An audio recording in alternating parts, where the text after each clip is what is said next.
So statistics show that men are twice as likely to start a business as women. I'd love to hear why you think that is the case. So I'm going to just call on somebody here. Let's see who we got. Oops, I'm going to go backwards. Let's go backwards. Here we go. Ryan Kipps, why do you think men are twice as likely to start a business as women? Because men are more likely to go out and build something, whereas, or have been more likely to build something, and the system is better set up for men to do it. Like you have the good old boys.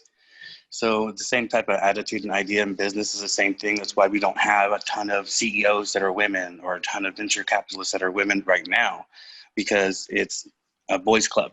And so you just find the right club to get into, and then it's easier to make your business grow because you have connections and things like that. Okay, I want to hear from a woman. Litzy Hernandez. Thank you, Ryan. Litzy Hernandez, what do you think the reason is? I think like I can agree with him how the business is mainly like men controlling it. So I think women think that there's less opportunities for them, which in some cases is true. Okay. All right. Does anybody have additional thoughts beyond the old boys network and that sort of thing? I have one. Okay. Men tend to be more risk takers. That's part of why that's why, like, car insurance and stuff for them is more expensive and stuff like that. It's from my understanding. What? I'll buy that. I'll buy that men have, especially young males. Young males have a tendency to be very risk tolerant. Yeah. That's not necessarily true as you get older, but certainly that's a difference in the psyche of men and women to a great degree. I'm going to suggest to y'all there's something more fundamental to this. I have one too I can add in. I think it's also gender roles, that women tend to plan further ahead, and in a traditional family, it's the woman that stays at home. And if you have a business you're running, you can't really stay at home anymore. Well, I certainly Can I agree. add to that, please? Yeah, please go ahead. That is the same thing I was thinking. It has a lot to do with the gender roles, but I think it's taking society a little bit more time to acknowledge women in the business world. So at this point, I think it looks more like there's more male entrepreneurs than females, but as time progresses, I think that is going to shift because more women are stepping into the business atmosphere and ready to own their own businesses. Okay. So I think everything that you all have said has an elemental point or component of it, but I'm going to suggest for your consideration something that maybe you haven't thought about. When little girls are little girls and little boys are little boys, little girls are given easy bake ovens and Barbie dolls. Little boys are given Tonka trucks and erector sets. Little girls are trained by their parents to be domestic goddesses or domestic engineers, if you want to try to use the correct languaging. Little boys are taught that their job is to go out, or their role in life is to go build things and be that side of the equation. So when little girls grow up to be adults, they are not predisposed by our cultural indoctrination to think of themselves as engineers, mathematicians, scientists, explorers. They're conditioned to think of themselves as domestic engineers. Okay, so think about that when you get to the point in your life when you have kids. Think about the fact that when you buy your little girl an easy bake oven, you're actually indoctrinating that child into the cultural bias that is her place in the world.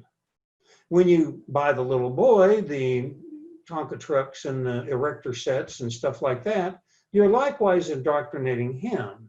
Now, it's not a bad thing for the little boy to be given that stuff, and I'm not saying that he should be given Barbie dolls and easy bake ovens. But what I am saying is that You are the next generation of leaders. Your kids are the next generation of leaders after you. What do you want your kids to grow up to be like? I know when I was a kid, my parents gave my sister easy bake ovens and I got chemistry sets. You know, I'm a product of the childhood and the culture that I grew up in, and so are you, and so will your kids be. If you want to see the opportunities that are given to your kids be different than the opportunities that were given to you and your parents, do things differently. Does that make sense? Anybody like and agree with that?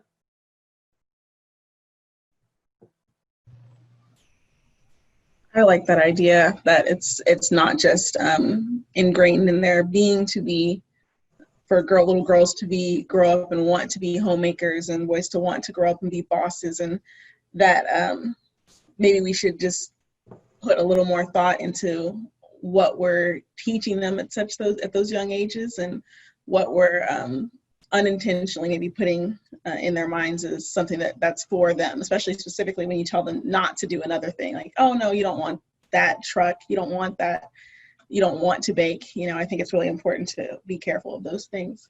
I don't think you can avoid some degree of the cultural differentiation that occurs.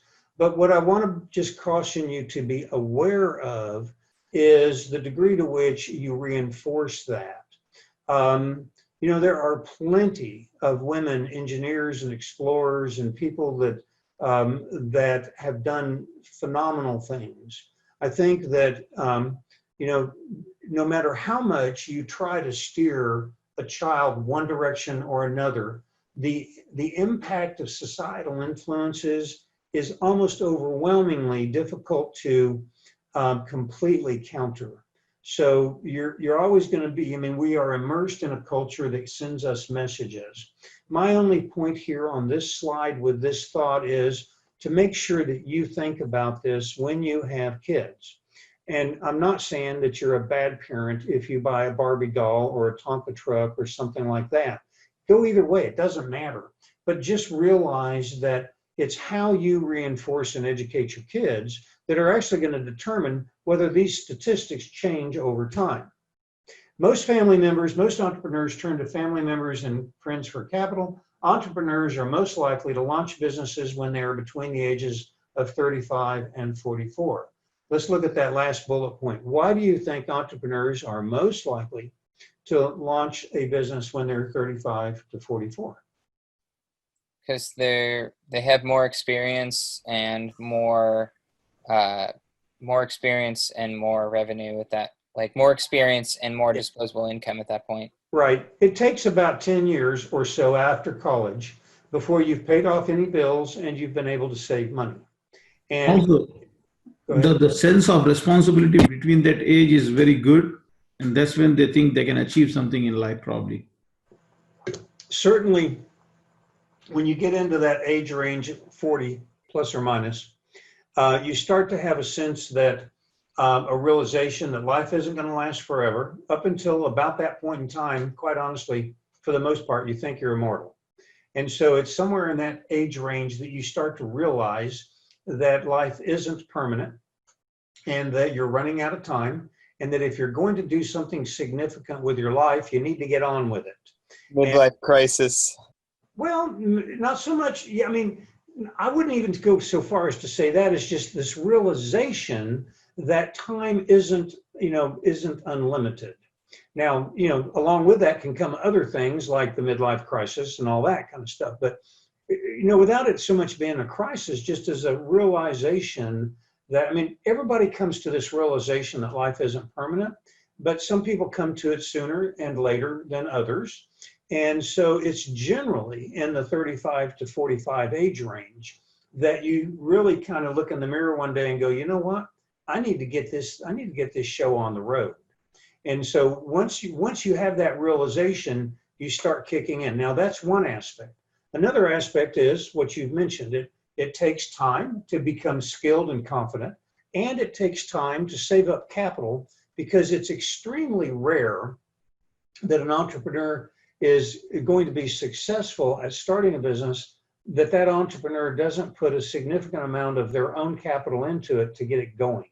Now, they may very well need and get capital from other places, but they're almost always going to need to have a nest egg, an initial kernel or seed amount of capital around which the business blossoms or grows.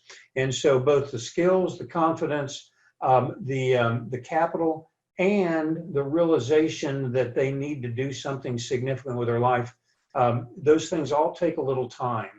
And so that's why 35 to 44 is sort of the magic ages. All right.